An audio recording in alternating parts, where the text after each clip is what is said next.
Bueno, en este video vemos el problema 1180 que ya lo tenemos resuelto del video anterior. Si lo recuerdan, leíamos un valor n y después leíamos lo que según el enunciado eran n valores de un vector de enteros y había que informar el valor mínimo de esos valores leídos y la posición en la que se encontraba. Nosotros lo resolvimos en la primera versión con un vector. Habíamos documentado ese proceso.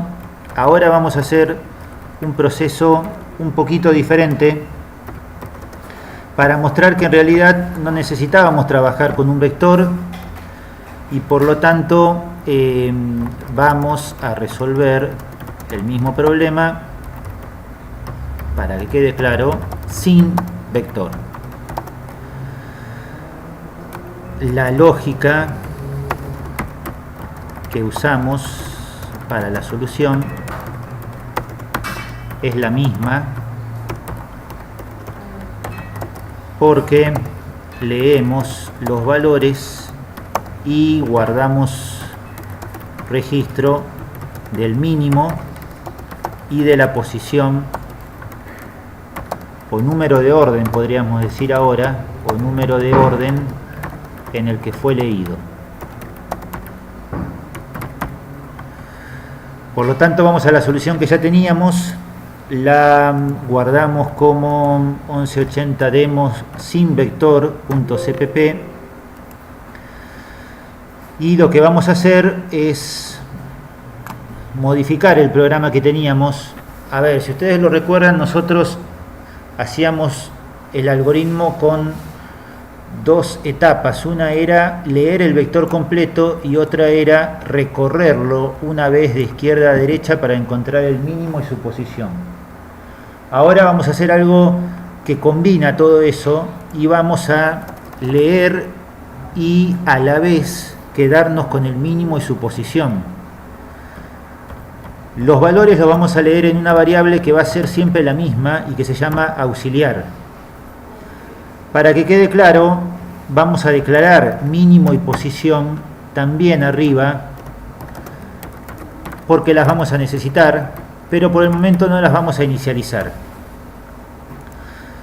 Necesitamos leer el primer valor n y después vamos a leer y guardar registro del mínimo.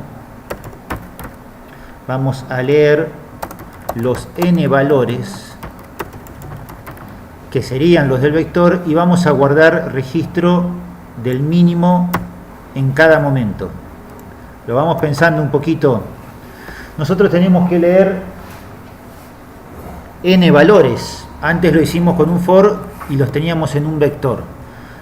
Si sabemos que son n valores, para hacer algo similar a lo que hicimos antes, al primero lo vamos a leer antes del for y a los siguientes los vamos a leer todos adentro del for. Entonces el primer valor, que es auxiliar, lo leemos solo antes del for porque me permite inicializar las variables mínimo. El primero que estoy leyendo es auxiliar, va a ser el valor de mínimo, y la posición va a ser 0 porque es el primer valor que leí.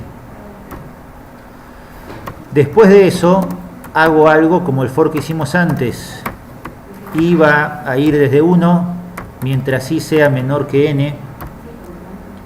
Después de cada uno incremento i y adentro del for tengo que hacer dos cosas porque estoy haciendo todo en una hora. Adentro del for tengo que primero leer el valor siguiente en auxiliar. Uso siempre la misma variable porque ya guardé el mínimo y porque no la necesito para otra cosa. No necesito almacenar 1000 valores enteros. Me alcanza para este problema al menos con solo una variable y las otras auxiliares que tengo. Una vez que leí auxiliar, sería el segundo valor la primera vez que estoy entrando al for. Una vez que leo auxiliar, ahora pregunto por auxiliar en lugar de preguntar por x sub i.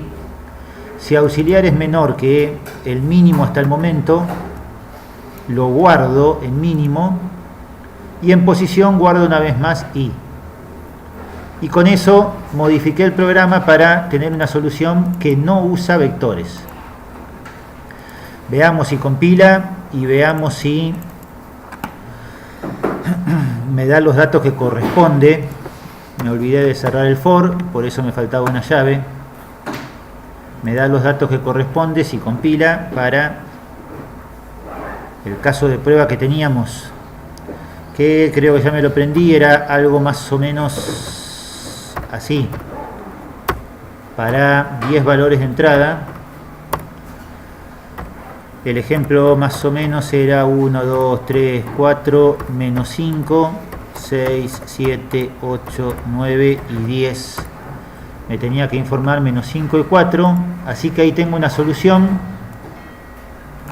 sin usar vectores, que vamos a probarla, a enviar.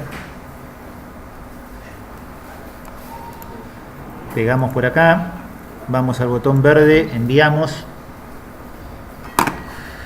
y en envíos me va a decir que también está aceptada.